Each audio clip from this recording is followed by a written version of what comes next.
Welcome to Rise and Wine, the podcast where I talk and you sip. I am your host, Alicia. Today's episode is about the subject taking risk. Well, why did I choose that one? Because essentially, that is what I'm doing right now. I set out into the universe back in September because it's been on my mind for the last couple of years that I wanted to do a podcast.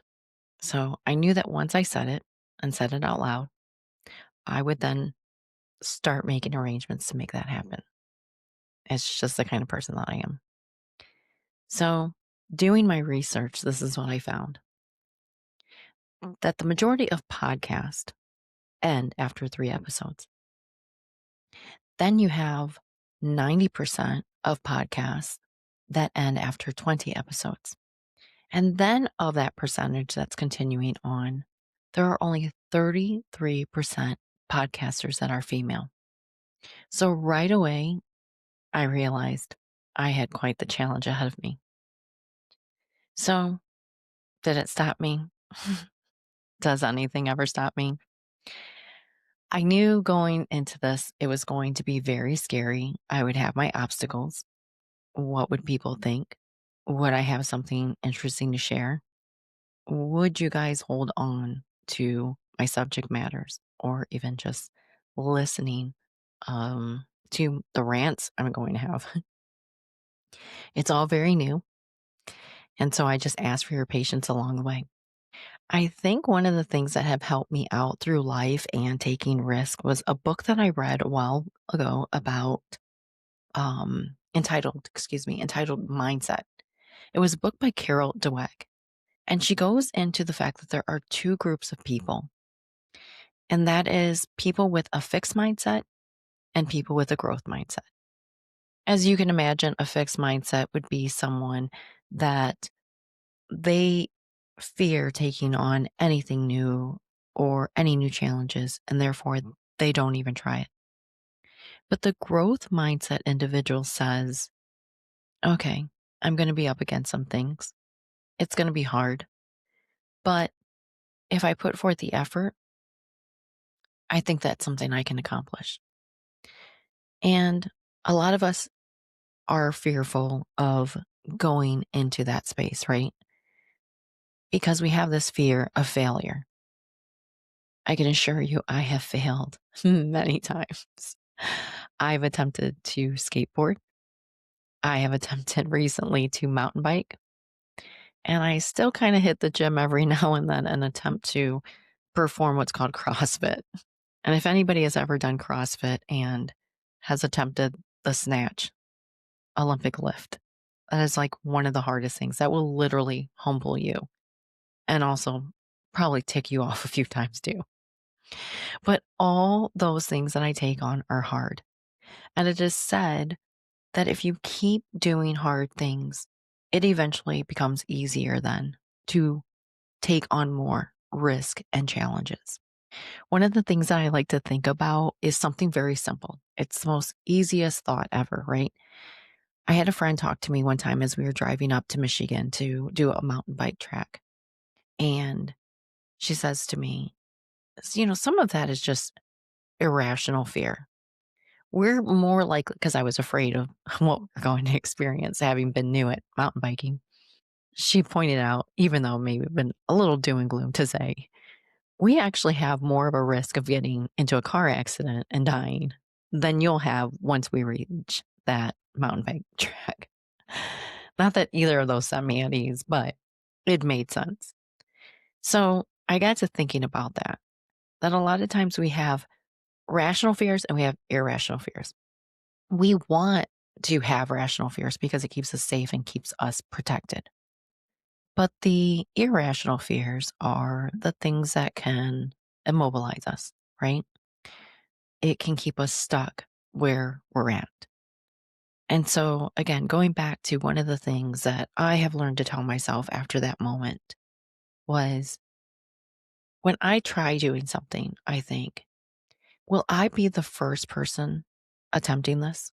And if you were to ask yourself that, you know that the majority of you will have the answer of no. I was not the first person to learn to skateboard. I would not be the first person to try learning how to ice skate. I would not be the first person to try learning how to shoot a bow and arrow, which is something I really want to do this coming year. And so when we put that into perspective, it kind of like takes a little bit of like this burden and this like pressure off of ourselves that I'm not doing anything new, which then lies in me telling you that you're nobody special. Because I try to think of that too. But we don't want to limit ourselves with these irrational fears to then not attempt anything. What made me get to this space? Unfortunately, just like many of you, I've had some losses in life, right? I lost my mother and I lost my husband. And those kind of experiences really shape you into just focusing on all these different priorities in life, right? It's like you start weeding out what's important, what's not important. I used to be somebody that would go into the office at 7:30 a.m. and stay until 8 p.m.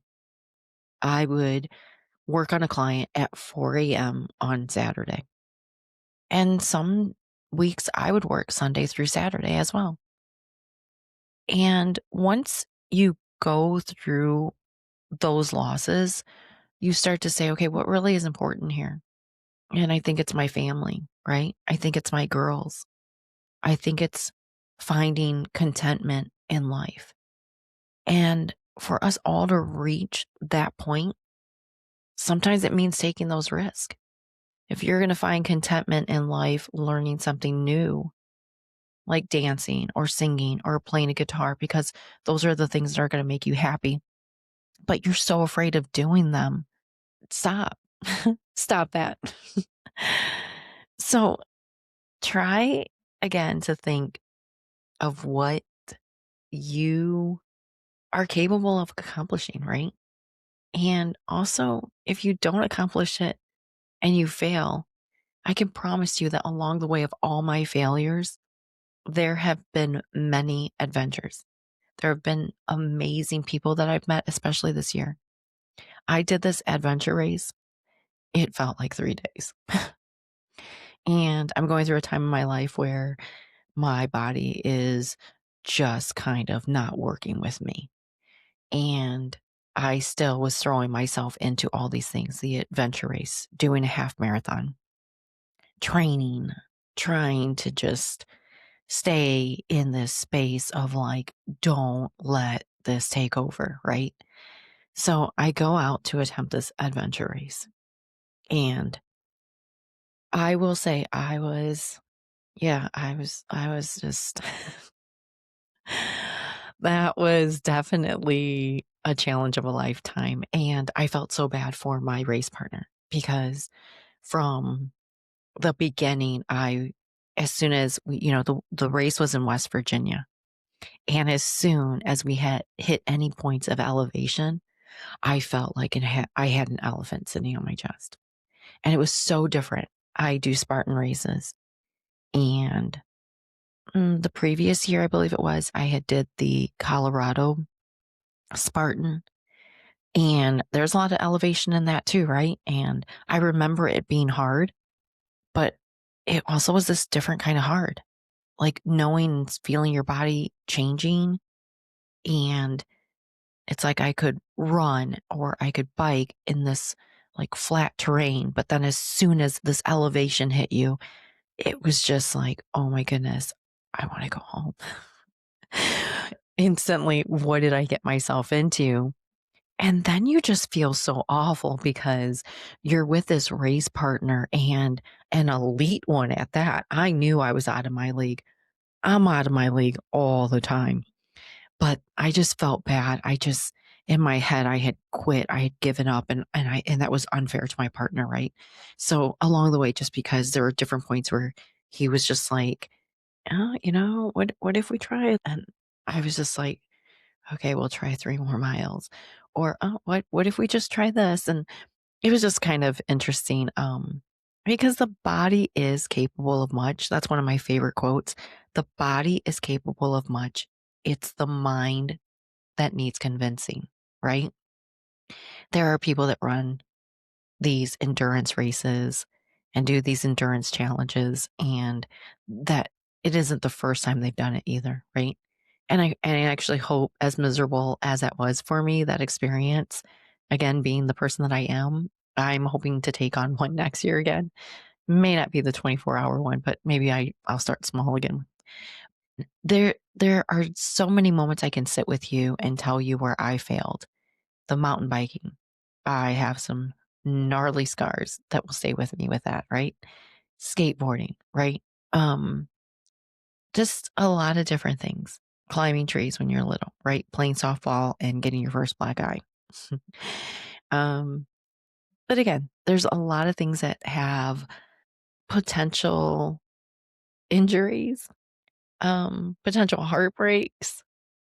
Um, but consider the fact that the adventure and the people that you meet along the way outweighs that fear. So, I guess one of the things I want to leave with you, this is going to be a short podcast because it's pretty short and simple for me to just say, hey, challenge yourself, take the risk. So, write down some things that you want to do. Do you want to learn how to dance? Bachata, hopefully. Do you want to learn how to sing? Play the guitar? Pass a note to that cute guy or cute girl?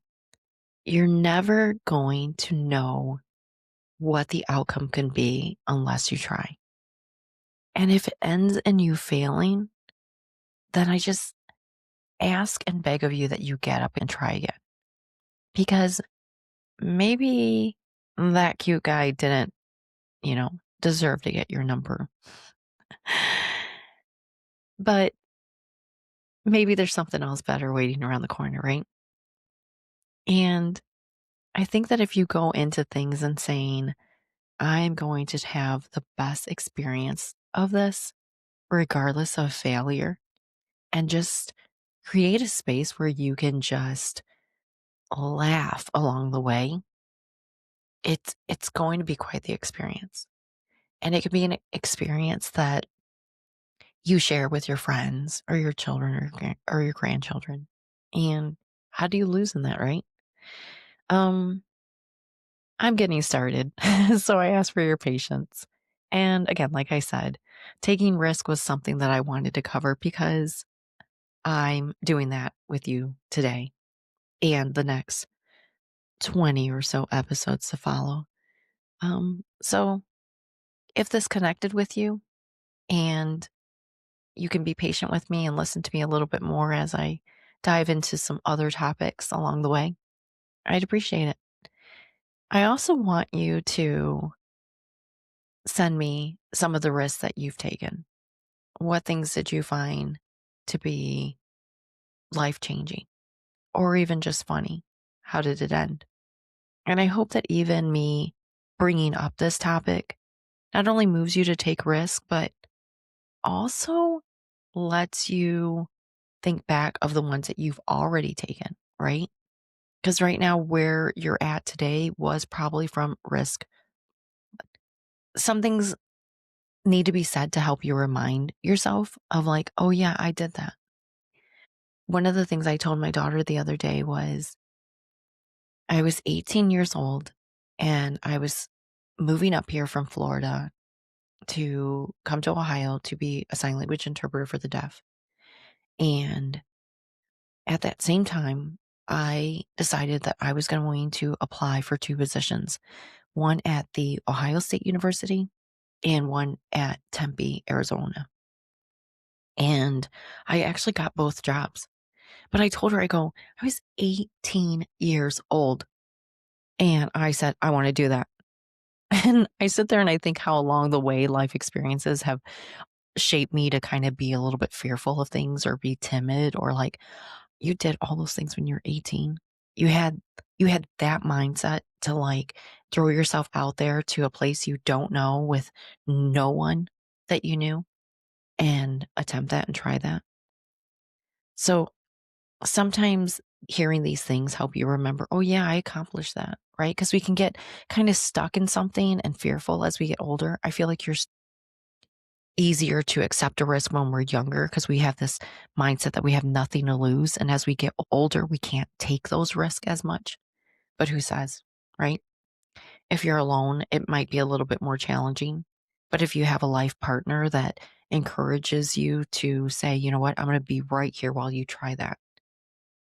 I just want you to all do that. I want to come into a space where, from my experiences and me kind of being your, you know, biggest hype girl, that you're like, you know what, I'm going to do that. Tomorrow I'm going to apply for that new job, or I'm going to, you know, go ask that guy out, or I'm just going to like quit because this job sucks. Right. And so I just, again, um, this is where I'm at, dude. This is where I'm at, dudes.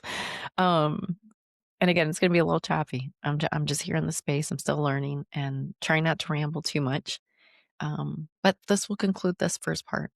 And again, like I said, share your stories with me. I will attach my email at the bottom, even if you say that I should give up now.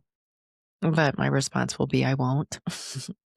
But sip and send podcast at gmail.com. And I would just, again, like to hear your stories, risk you've taken, and something that you're looking to take but are fearful of doing it. So, again, my name is Alicia. This is Rise and Wine. If this connected with you, please continue to follow. And again, be patient with me. Have a lovely night.